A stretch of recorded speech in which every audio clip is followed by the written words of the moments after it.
Alors, je voulais, pour finir cette série, comme ça au moins, je finis quelque chose sur comment commencer le yoga.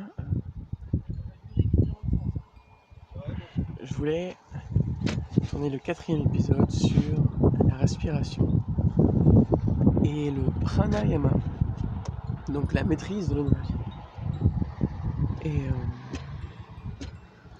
je voulais rappeler qu'un des buts, enfin je crois, il me semble, qu'un des buts principaux du yoga est de nous permettre d'atteindre la liberté.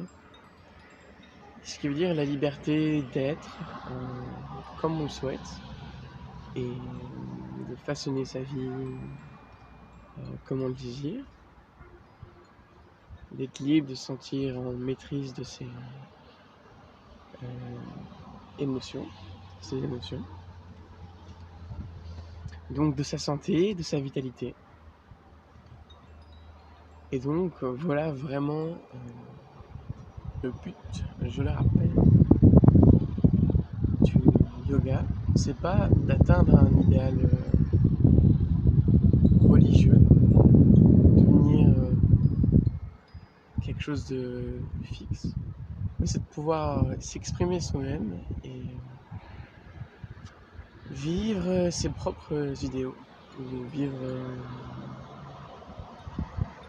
vraiment comme on a envie de vivre. Donc le but du yoga est de vous donner justement le potentiel, donc la capacité d'être libre de vivre comme tu veux vivre. Donc c'est pour ça que je me suis mis à apprendre le yoga quand j'avais 19 ans. J'étais en Inde pendant 3 mois et je me suis dit il n'y a aucune chance que j'apprenne pas ça si ce genre de truc existe.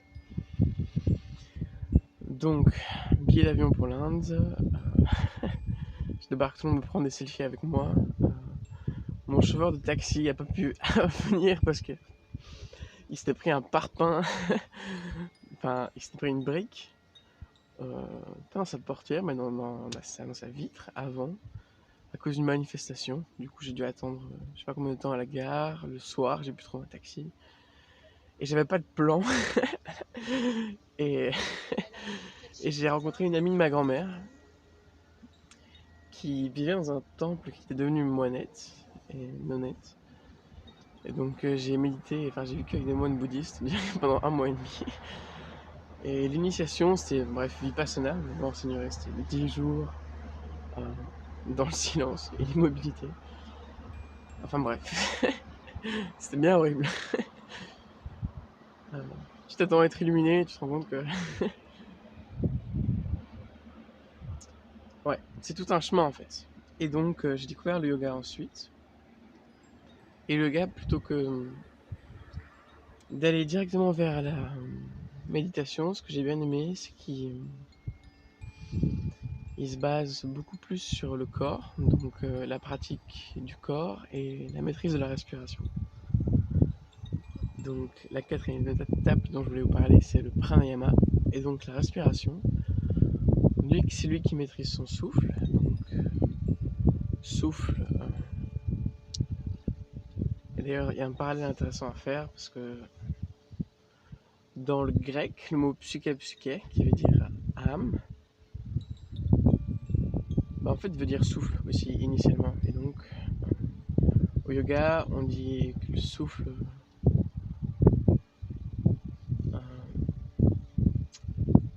l'énergie vitale c'est prana, et yama ça veut dire contrôler ou diriger ou canaliser. Il y a plein de traductions différentes en sanskrit. Et donc d'où l'importance de tout le travail à la respiration. C'est un travail de conscience véritablement aussi, de devenir plus conscient au quotidien. Et donc voilà, on commence le pranayama, on commence avec des exercices de souffle. Donc on dit bien que c'est la 4e étape parce qu'il faut d'abord avoir un corps assez développé avant de travailler la respiration. Et donc pranayama commence par les exercices de respiration. Il y en a plein de différents. J'ai des vidéos beaucoup plus longues où j'en montre quelques-uns. Il y a des exercices équilibrants, des exercices de respiration qui peuvent refroidir votre corps, des exercices de respiration qui peuvent le réchauffer. Il y en a avec du son. Il y a bref, il y en a plein de différents qui ont plein d'effets différents. Il y a surtout la respiration rationnée qui est un des plus intéressants, je trouve. C'est par exemple prendre un ratio, on va dire 6 secondes, et inspirer 6 secondes. Et puis expirer 6 secondes.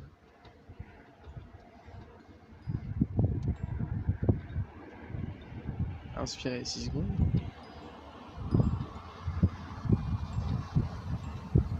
Et expirer 6 secondes. Et puis on peut augmenter ou on peut faire plus court.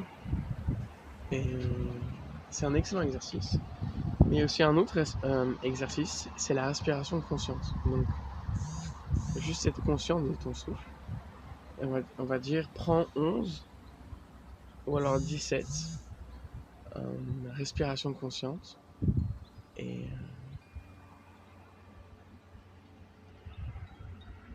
si t'es cap, tu peux même en faire 108. Bon, je vous laisse et à bientôt pour le dernier épisode qui sera sur le mode de vie. Parfois j'ai une tête de lama, je trouve. Enfin bref, bonne journée les gars.